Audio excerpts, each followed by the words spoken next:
Maigret and the Reluctant Witnesses.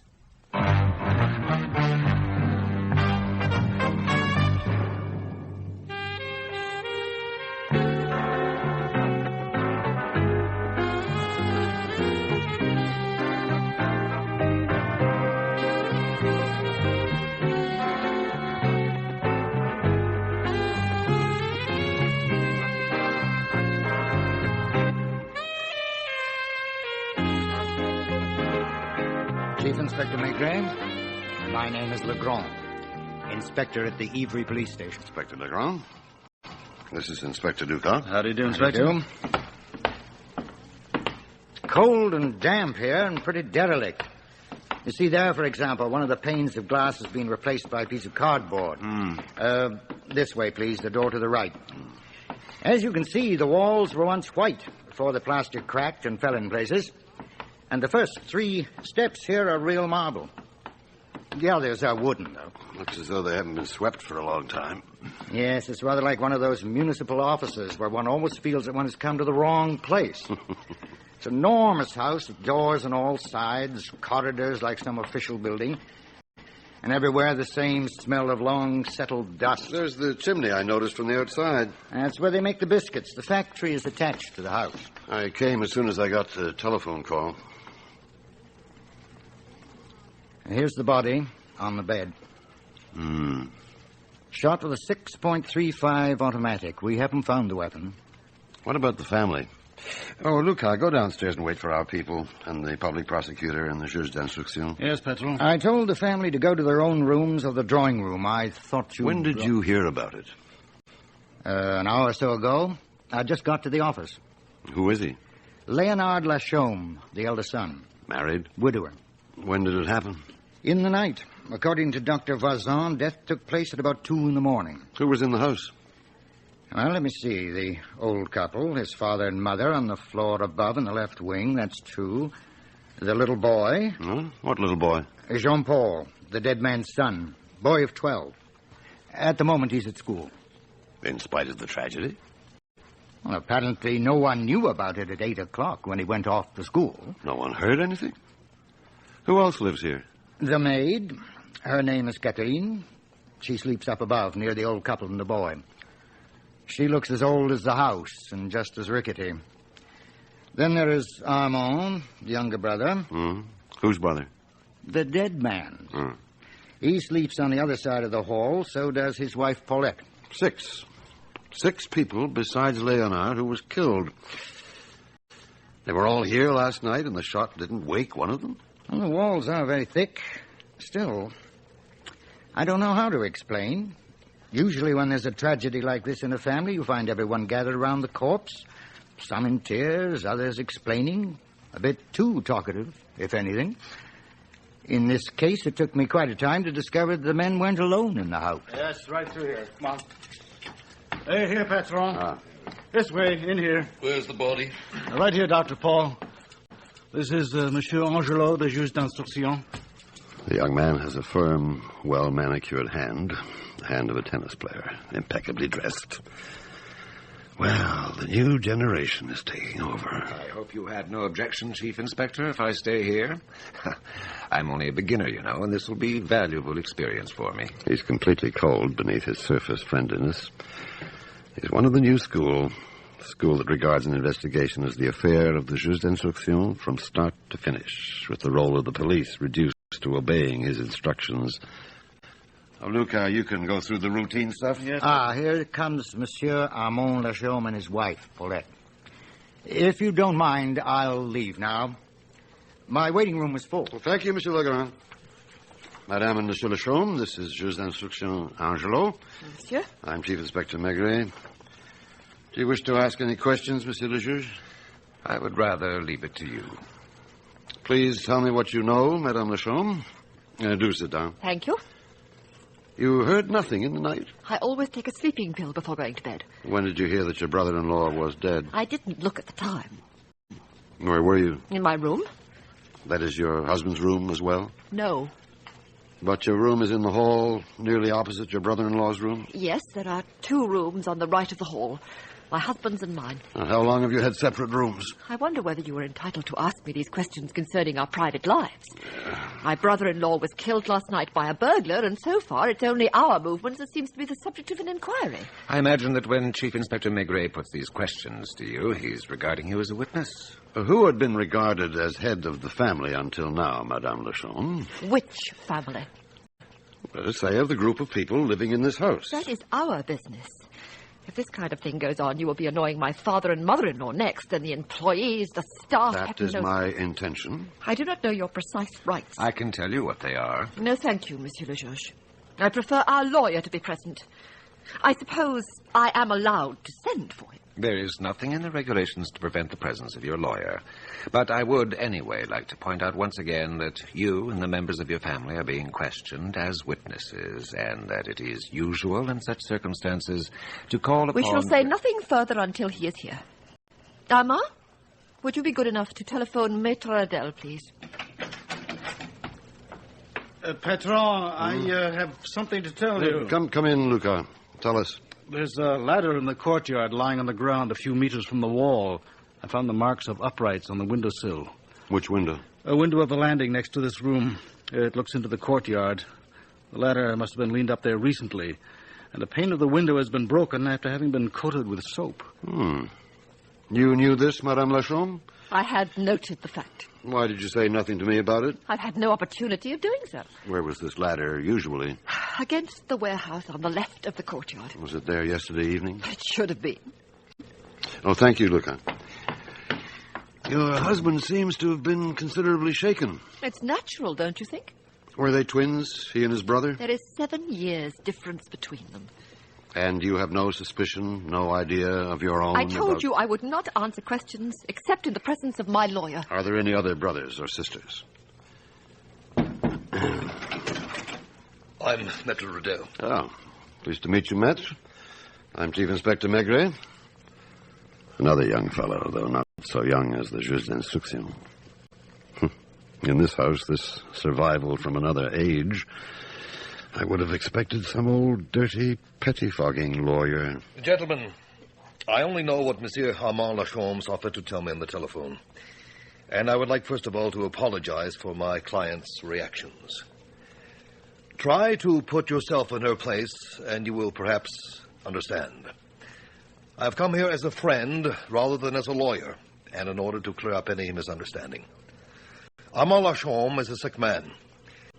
The death of his brother, who was the life and soul of this house, has been a great shock to him and his wife.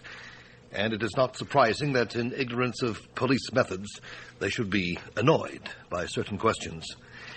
Since they have asked me to be present at any interrogations you may decide to hold, I will do so. But I must emphasize that my presence is not to be regarded as implying any defensive attitude on the part of the family. An immense ballroom, plunged in darkness because the shutters are closed. Stuffy, smelling of mildew. Only 2 bulbs out of 12 light up in the chandelier, several of whose festoons of crystal drops are dangling down broken. There's a piano in one corner, an ancient harpsichord in another, and carpets rolled up along the walls. In the middle of the floor are piles of magazines, green cardboard files, biscuit tins. Though there was once music and dancing here, no one has set foot in the room for a long time. And the crimson silk that covers the walls has come unstuck in places. The door stands ajar, opening into a library whose shelves are almost empty except for red-bound school prizes and a few battered volumes. Have the rest been sold? More than likely. Furniture, too, no doubt. But there's none left here except in a third and even damper room. A billiard table whose green felt top is moldering. I suppose the offices are on the other side of the entrance.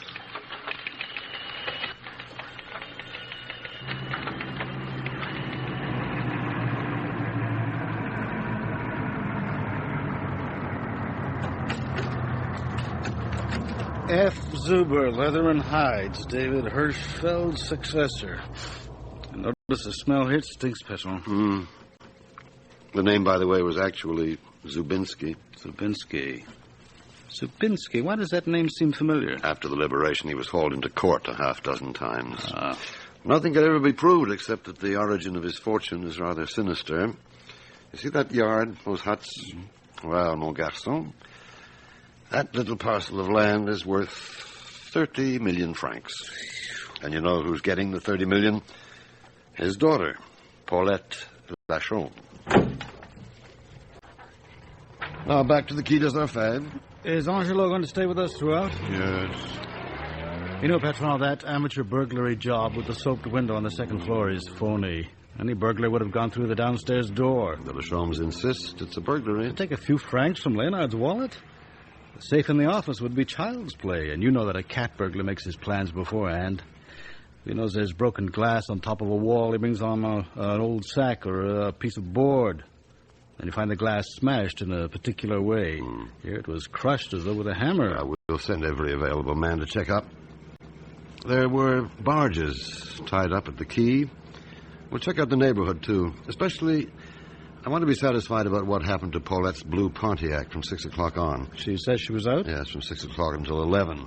When she claims she said goodnight to Leonard. And I can't account for Leonard from 6 to 9. Furthermore, Paulette insists she didn't take her car. Well, where does she say she was? She refuses to answer. And Armand called Maître Radel. That's unusual. I mean, for a preliminary questioning. Angelo still believes in the burglary hypothesis, but old Catherine... Oh, that hunchbacked scarecrow dressed in grimy rags? Yes, she was Leonard's wet nurse. She gave something away. There's a third child, the youngest, a daughter named Veronique, who must be in her mid-30s and lives in Paris. We'll find her. What I wonder, Patron, is how does that biscuit factory stay in business? We had a long talk with the bookkeeper, of course with Maître Radel present, and it turns out that more often than not they can't even meet the payroll on time. And Madame Armande Lachaume came into at least 30 million francs. And Maître Radel specializes in divorce. Here we are, Patron. You go back to the Quai de la Gare. I'll send all the men I can spare, and you report to me the minute you get something. Yes, Patron.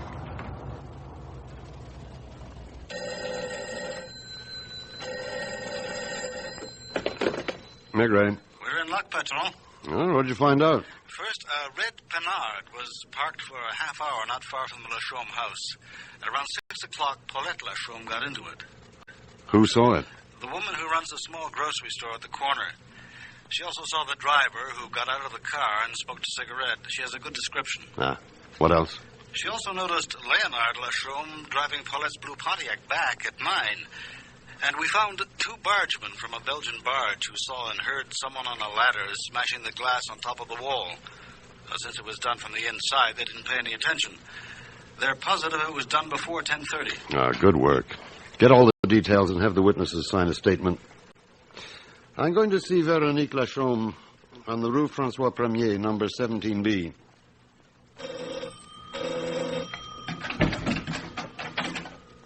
Aren't you... Chief Inspector Maigret.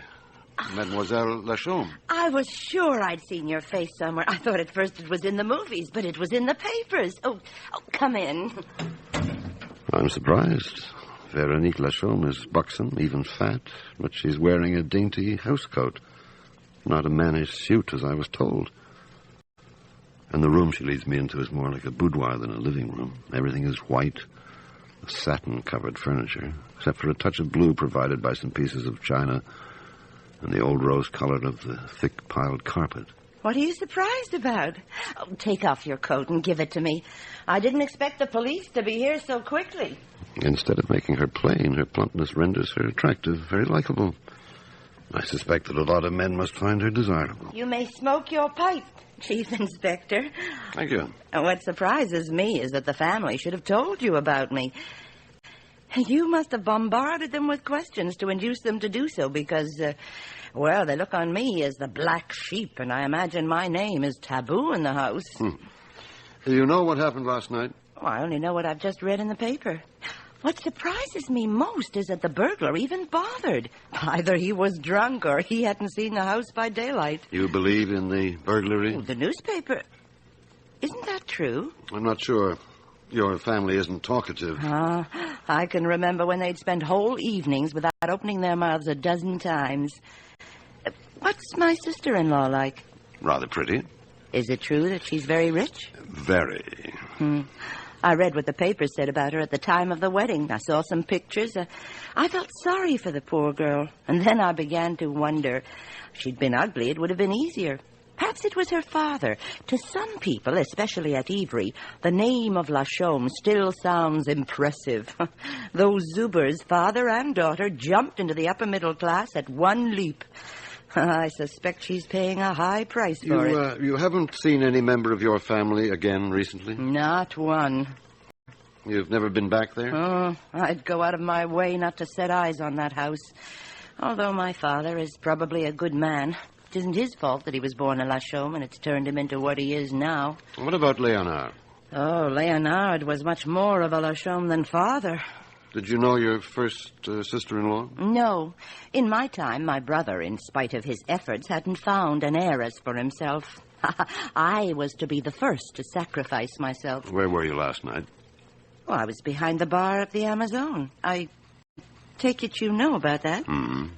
That's probably why you seemed astonished to find me in the kind of get-up the magazines call frothy. The Amazon is my work. Black velvet dinner jacket and monocle. Here I'm me. When I'm at home, I tend to exaggerate in the opposite direction. You even had a lover? I've had lots. At the age of 16, I was the mistress of my drawing teacher. I had no choice. He was the only man who taught at my school. It's never happened that one of your brothers or your sister-in-law turned up at the Amazon? Oh, I don't actually know my sister-in-law, Paulette. One evening, I had the impression I recognized her at one of the tables, but, it was only a vague impression. What struck me was the way that woman stared at me, with a curiosity that's difficult to account for. When did this happen? 6 weeks ago. 2 months, perhaps. My friend will be here any minute. Yeah. It's a serious affair this time, isn't it? Well, Chief Inspector, just imagine. At the age of 34, I've fallen in love, and I've half a mind to throw up everything and get married. And I enjoy housekeeping, shopping, going to the butcher's. I like staying at home and cooking tasty things. As a matter of fact, he'll be here soon for dinner, and... will you excuse me while I set the table? I'd like you to give me his name and address. You need him? It's unlikely. Jacques Saint-Val, 23 Rue de Pontieu. Oh, Jacques Saint-Val isn't his real name. He's actually Arthur Baquette, but that's too ordinary sounding for an advertising man, so he adopted his pseudonym. Thank you very much. That must be Jacques. May I have a few words with him? Of course. If you don't mind, we'll be having our meal. Oh, it won't take long. Have you a telephone? In my bedroom, through that door. Thank you.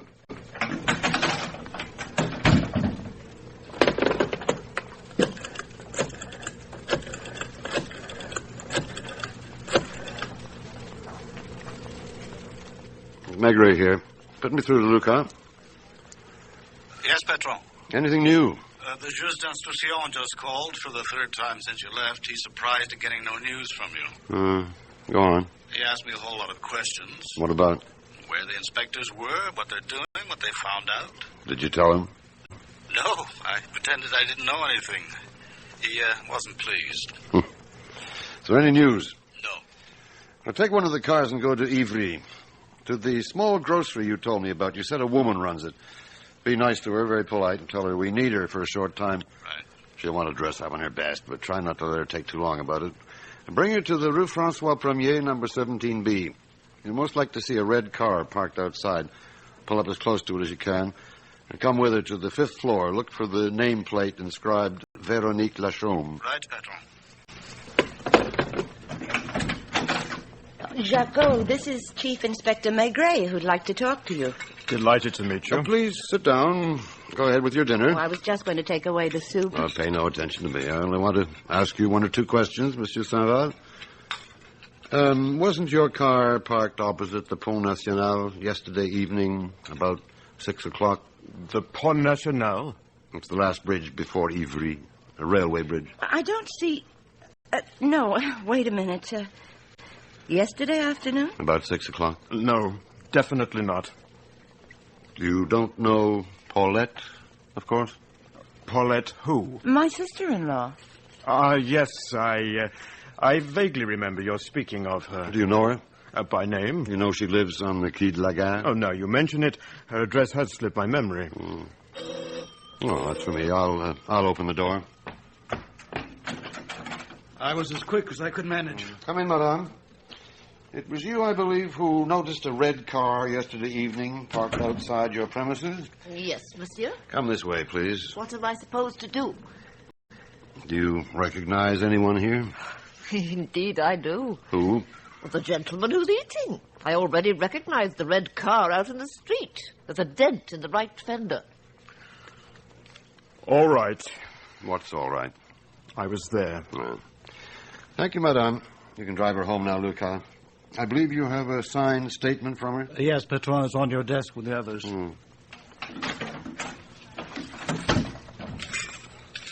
I wonder if you two would mind discussing your business somewhere else than in my kitchen, in the living room, if you like. Come along, Monsieur Saint-Val.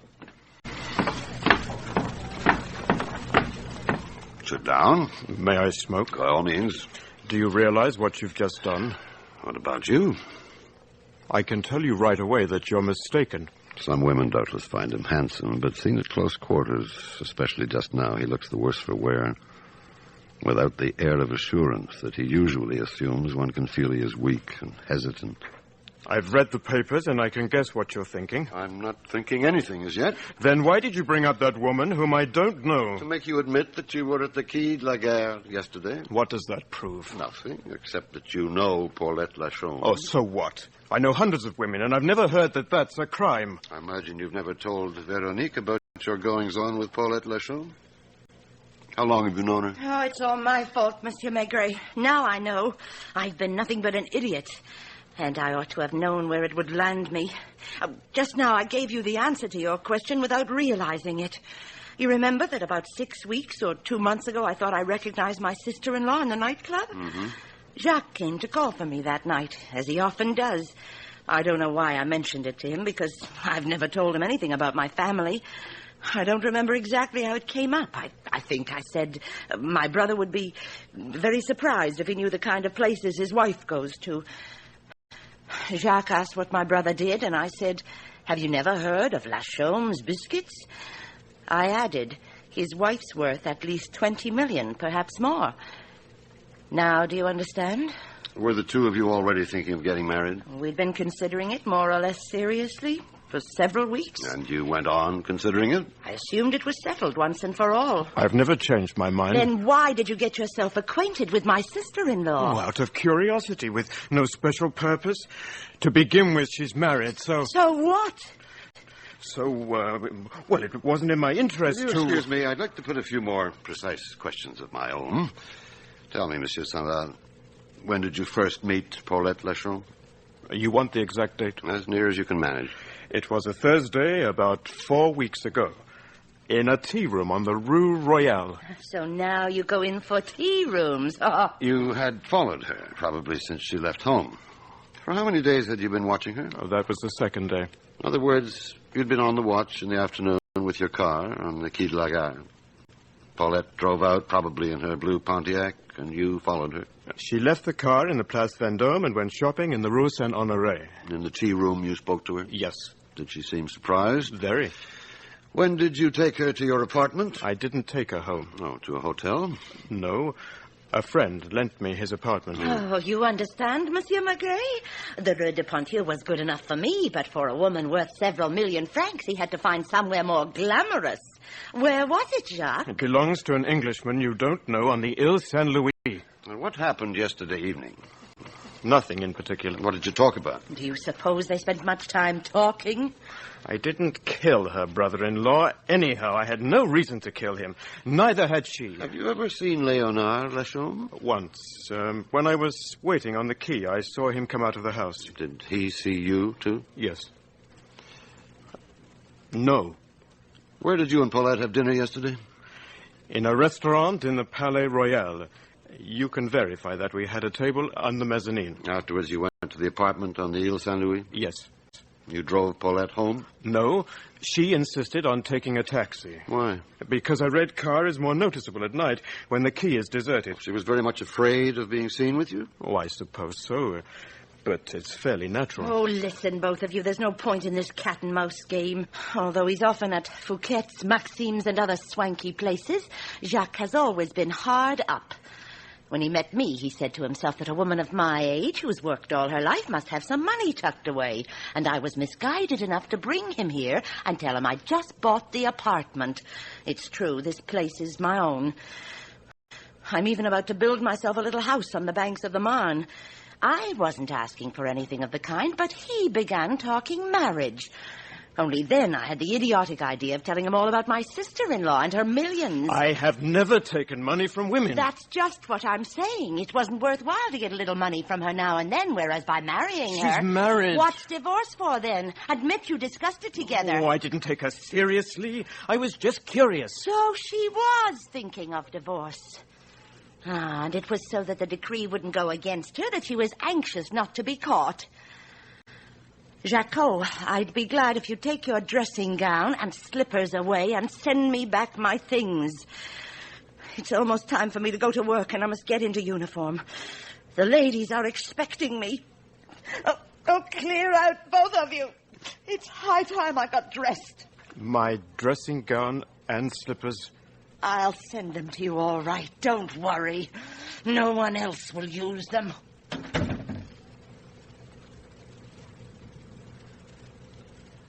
Do you realize what you've done? What about you?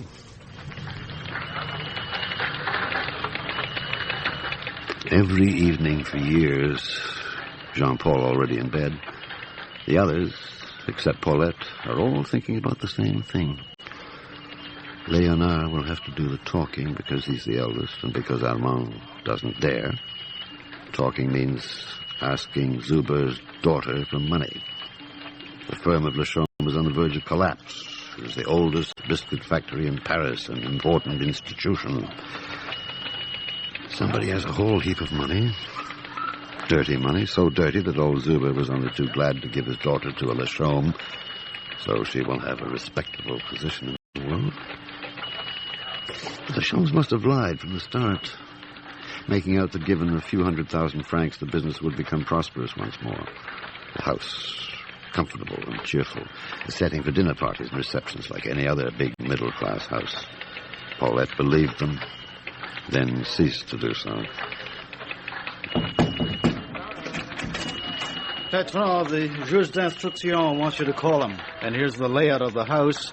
And this list is the inventory of Léonard's bedroom. I'm sure everything's mentioned. The number of handkerchiefs, the condition of the comb, the hairbrush, and the clothes brush, with sketches showing the position of each item. What else is there? A black marble bronze clock, no longer in working order. 2 3-branched marble and bronze candlesticks. A wicker wastepaper basket containing a crumpled newspaper. A 10-inch adjustable wrench of the type used by plumbers. What else? Well, the bed is described precisely. One of the sheets of fine linen and in excellent condition is embroidered with the letter P, 4 centimeters in height. Wait a minute. Get me Maître Radel. Hello, Maigret here. I'd like you to ask your clients 2 questions, which will save my going to the Quai de la Gare and taking you there. Hello, are you there? The first is about a wrench. 10-inch wrench. It's in Léonard Lachaume's room. I'd like to know why it was there. Another thing, how many sheets in the house? Yes, I'm sorry. I know it's a very down-to-earth subject. Ask whether all the sheets are embroidered with the letter P, and if not, who were the embroidered ones used for? Yes, that's all. Thank you, Maître.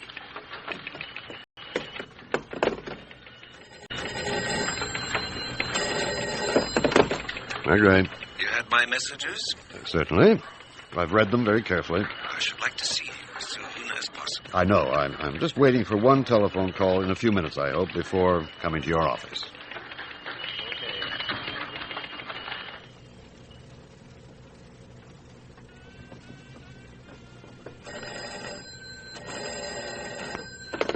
Maigret.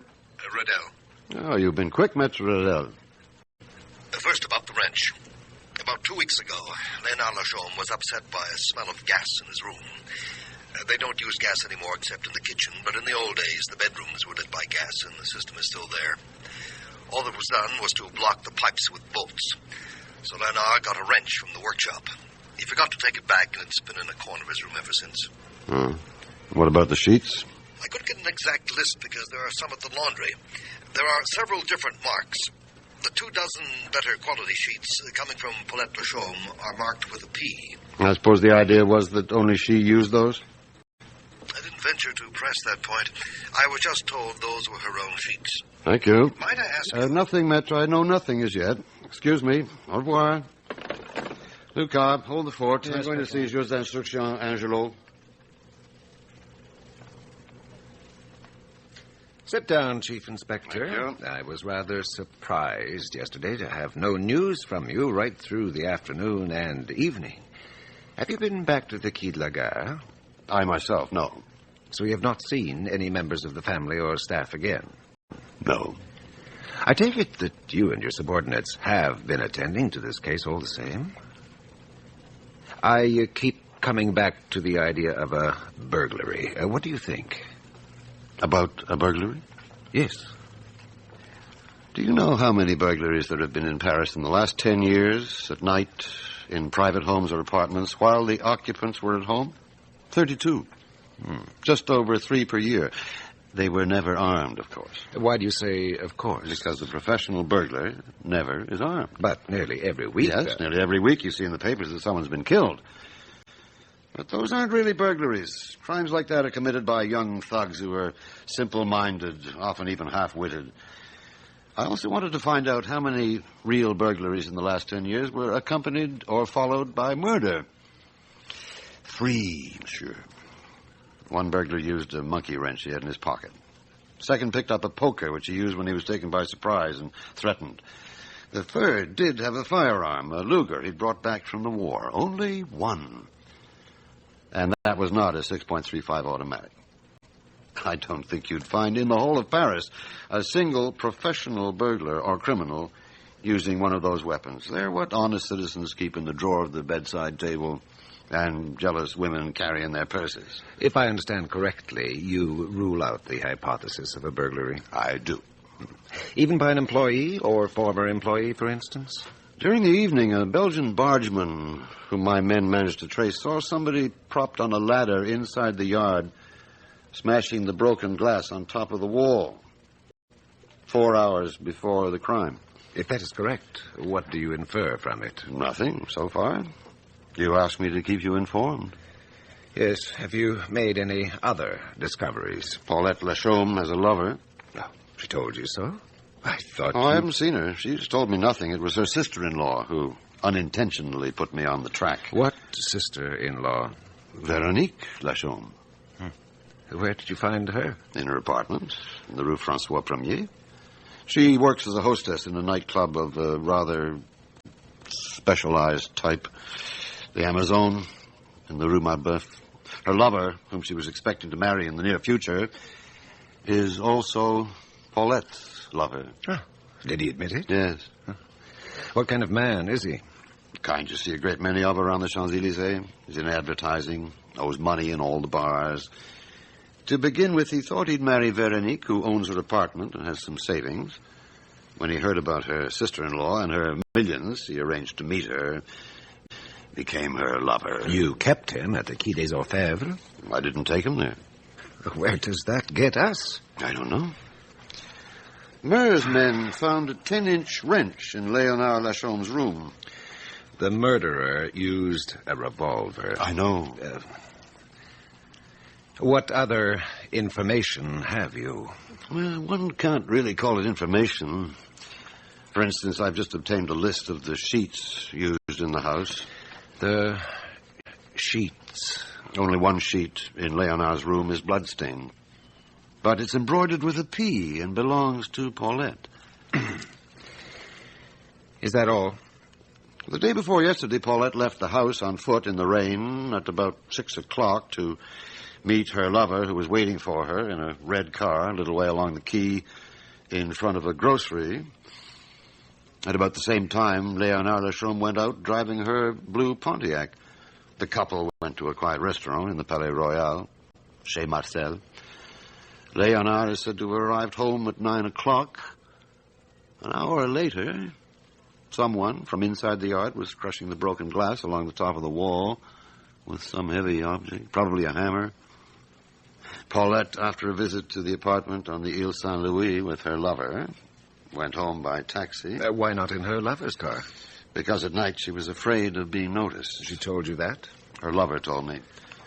In the hall, she exchanged greetings with Léonard, who was in his dressing gown.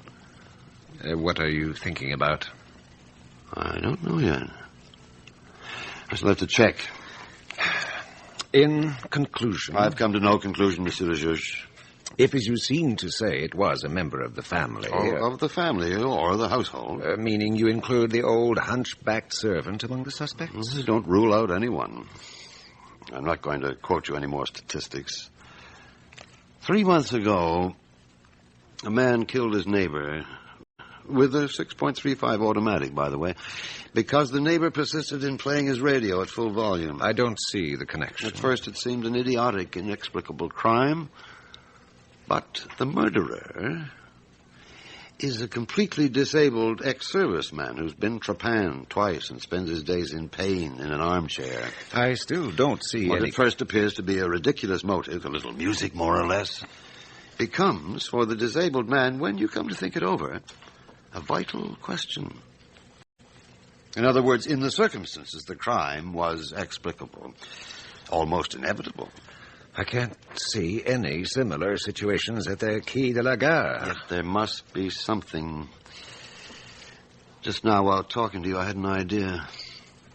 If you'll allow me to make a phone call. Miss Maigret here. Get me the lab, please. Hello, Meurs. Maigret. Yeah, I had the report, yes. It isn't about that I want to talk to you. It's about the inventory. You have the original list there? See if there's no mention of a dressing gown. A man's, that's it. No dressing gown? Thanks. Perhaps at the stage we've reached, an interrogation might produce some results. An interrogation of whom? Well, that's what I'm wondering.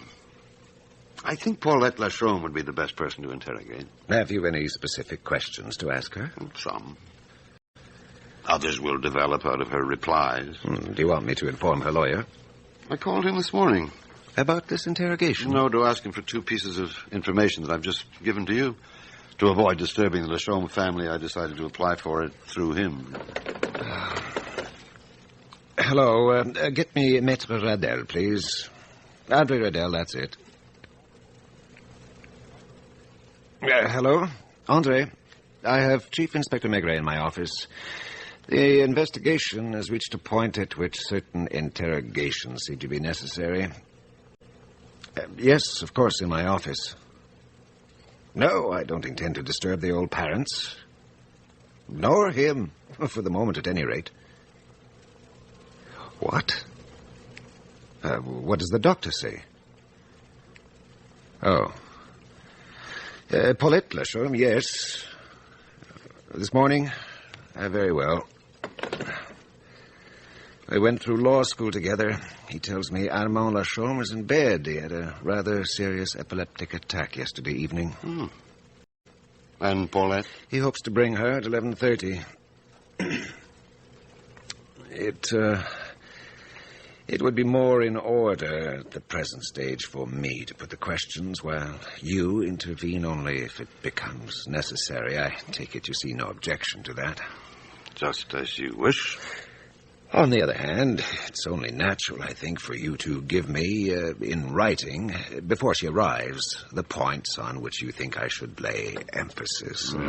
Just a few words on a piece of paper, quite unofficially. Of course. Have you any information about Léonard Lachaume's late wife? She served the same function as Zuber's daughter. That being? To keep the house on the quay and the biscuit factory alive, if one can call it alive, for a time. Her dowry was used to stop the leaks. And the money she left? She didn't leave anything, because her father is still alive and may last a long time. Hello? Yes? What did she say? How long do you think that will take? About 11:30, right. Oh, no, it'll be in my office. It'll all be done in the proper way. Yes, thanks, Andre. I'll be here a little before 11:30. Don't forget to note down the questions. Oh, I'll think about them.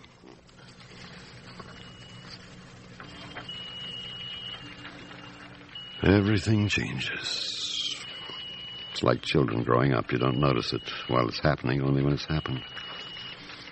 My intimate enemy, the juge d'instruction Pomelio, has retired now, become just an old gentleman, taking his dog for its morning walk arm in arm with a lady whose hair is dyed mauve.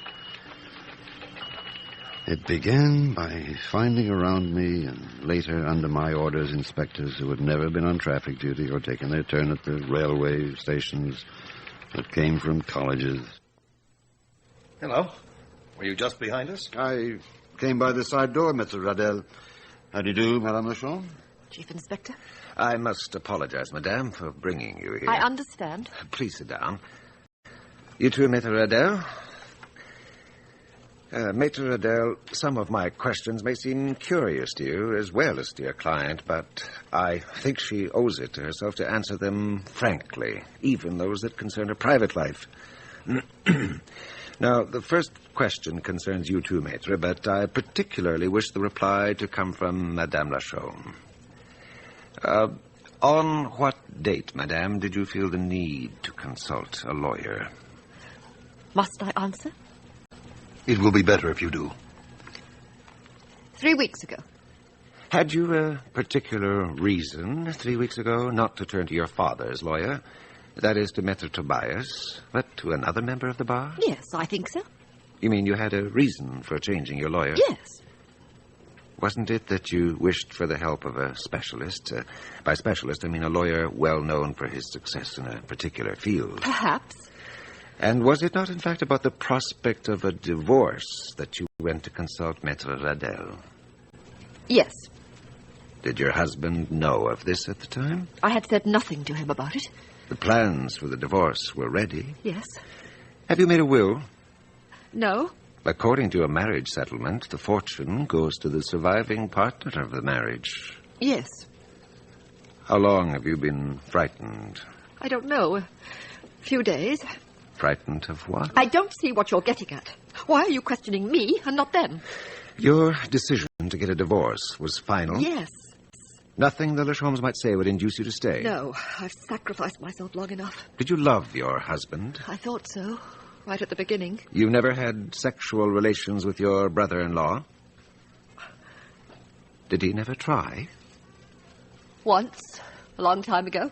Oh, a year, 2 years, 3 years after your marriage? A year after, when Armand and I moved into separate rooms. You rejected Leonard's advances? Yes. Who uses the sheets embroidered with your initials? I do, of course. And no one else? I don't think so. Possibly my husband occasionally. Not your brother-in-law? Not your brother-in-law? Not ordinarily. There are enough other sheets in the house for all the family's beds? I suppose so. Did you tell Jacques Saint-Val you were afraid? He wanted me to leave the Quai de la Gare at once. Didn't Saint-Val warn you to be careful, especially after noting that your brother-in-law was following you? How do you know that? When did he follow you? The day before yesterday. Not before that? I'm not sure. Last Thursday, I thought I caught sight of him on the Quai de Bourbon. You were in Saint-Val's friend's apartment. It was then Saint-Val gave you a revolver. Monsieur le Juge, at the point we have now reached, I ask your permission to have a short talk with my client. On condition that it is really short, you may use this room. Let's step out, Chief Inspector. Very well.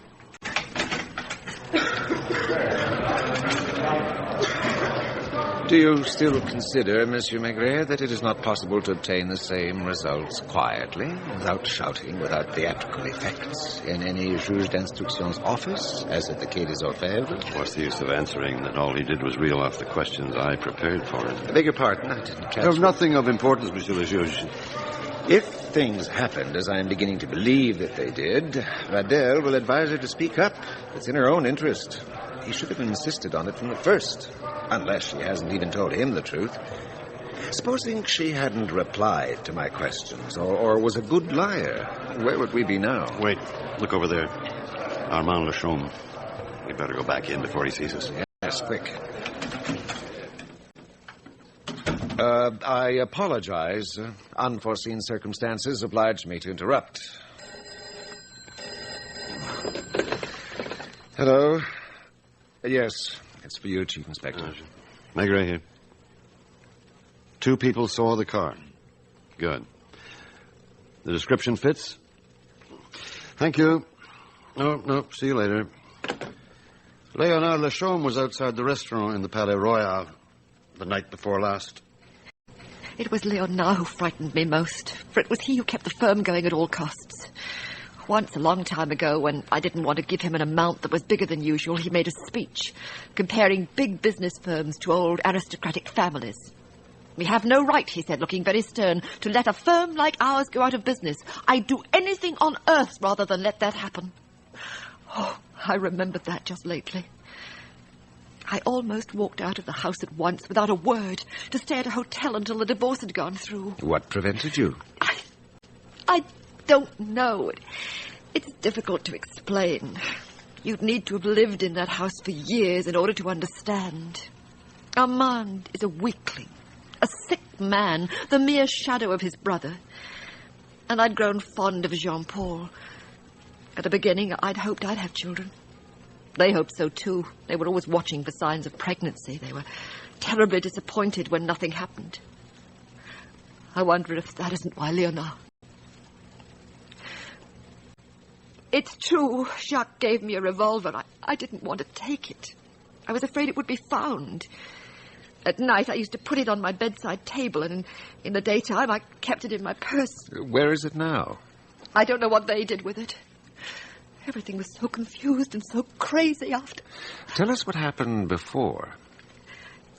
I got in about midnight, 11:30 perhaps. I didn't notice the time. I decided that this was to be the last night but one. I jumped when I saw Léonard's door opening.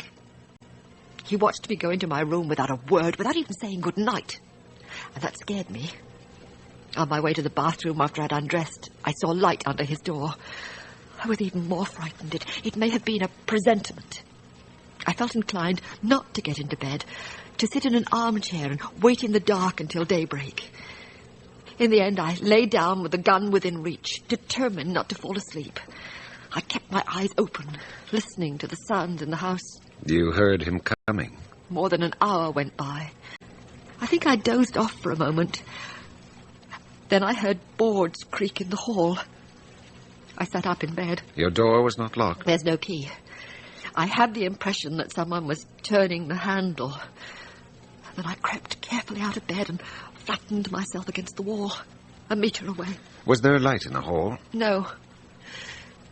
Someone came in. I couldn't see anything. I was afraid to shoot too soon because I was certain that if I missed, I could hear someone's breath coming closer. Her body nearly touched me. I'm positive an arm was raised to strike at the place on the bed where my head ought to have been. Then, without realizing it, I pressed the trigger. Will you allow me, Monsieur le Juge? Who turned on the lights? I didn't. At least I don't remember doing so. I rushed into the hall without knowing where I was going. I'd probably have run into the street in my nightdress. Who did you run into? My husband. I suppose it was he who turned the lights on. He was fully dressed? Yes. That hadn't occurred to me. What happened? I must have screamed. Anyhow, I remember opening my mouth to do so. Then I fainted. It wasn't until later that the nightmare began. My father-in-law had come down, so had Catherine.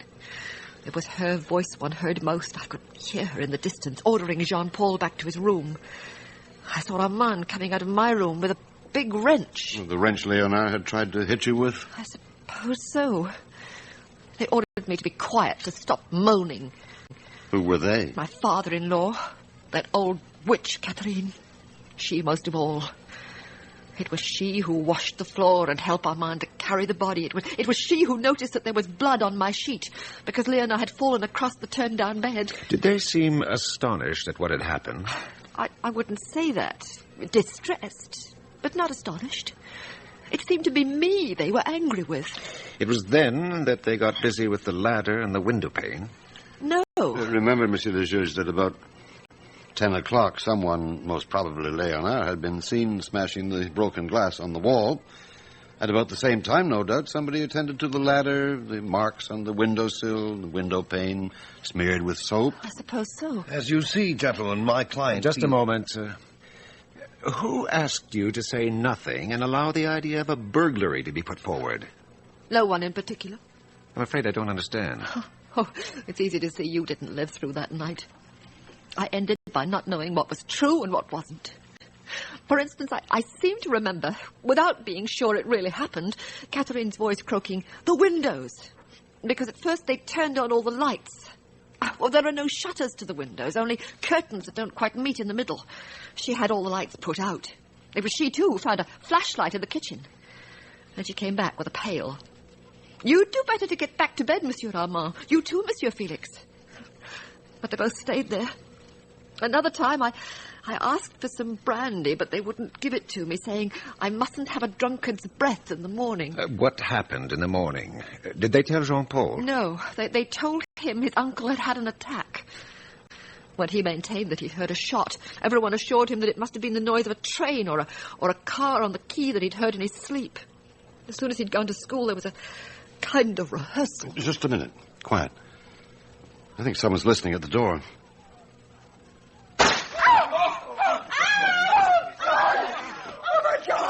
Madame Lachaume, I think your husband is dead.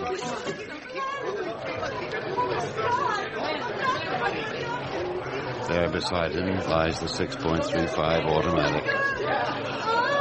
I take it you don't need me anymore, Monsieur le Juge.